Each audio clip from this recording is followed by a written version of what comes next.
will do my best to explain the trigonometrical concepts of sine and cosine. So, sine and cosine are essentially a ratio. So, you have a right triangle here,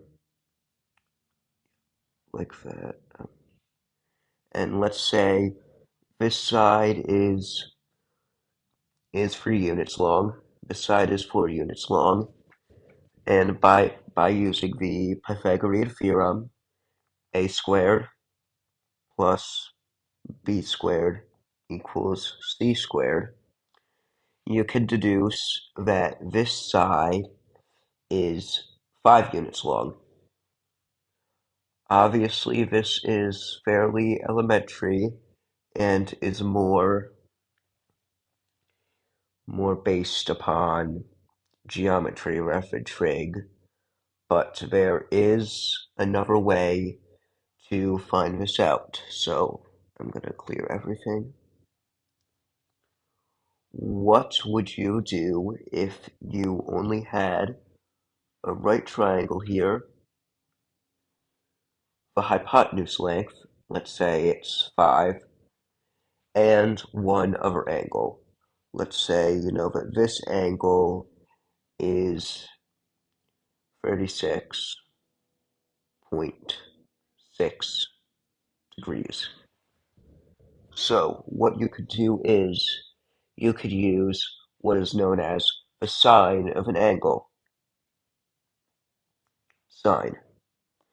So basically what you do with this is you plug in the sine value the size of the angle into the sine value. So I will go ahead and pull up a calculator really quick. So 36.6, and then you do the sine of that, and you get point 0.5962 ... goes on.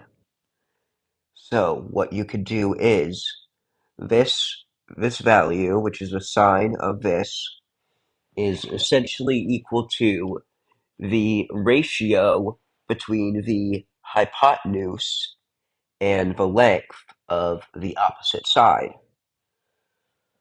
So what you would do is you would multiply this by the hypotenuse, so 0.5962 multiplied by 5, that is equal to 2.981.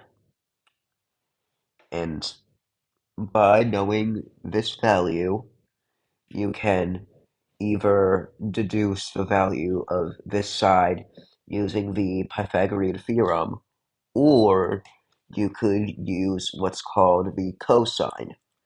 So let me go ahead and clear this really quick, make it look little cleaner. So right angle, this is 5, this is 36.6, and then this is 2.981. So now you're going to take that same number, 36.6, and then you're going to use the cosine function, which will give you 0.8028. And this, the cosine function. So just like the sine function, the cosine is if you multiply the hypotenuse length by the cosine of the angle, you'll get the side adjacent to the angle's length. So you'll get this side. So just multiply that by 5, and you'll get this is about 4.014.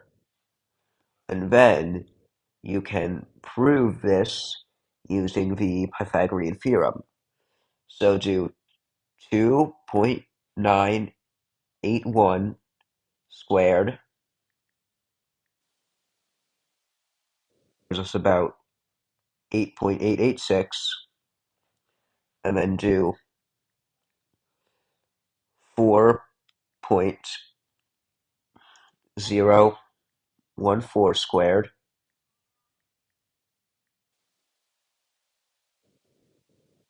16.112. Add those together, so 8.886 plus 16.112. That gives us 24.988, which if you use the which if you get the square root of that, it will be very close to 5. It is not exactly 5 because we did not use the full numbers. So yeah, that is the fundamentals of sine and cosine. Obviously, just like the Pythagorean theorem, this only works for right triangles, but as I move further, I'll start to show how you can use it for general triangles. Obviously, this is just the basics, it's not very complex, but yeah, that's about it. Thank you for watching, and for any other trigonometry concepts you would like me to explain, please do tell.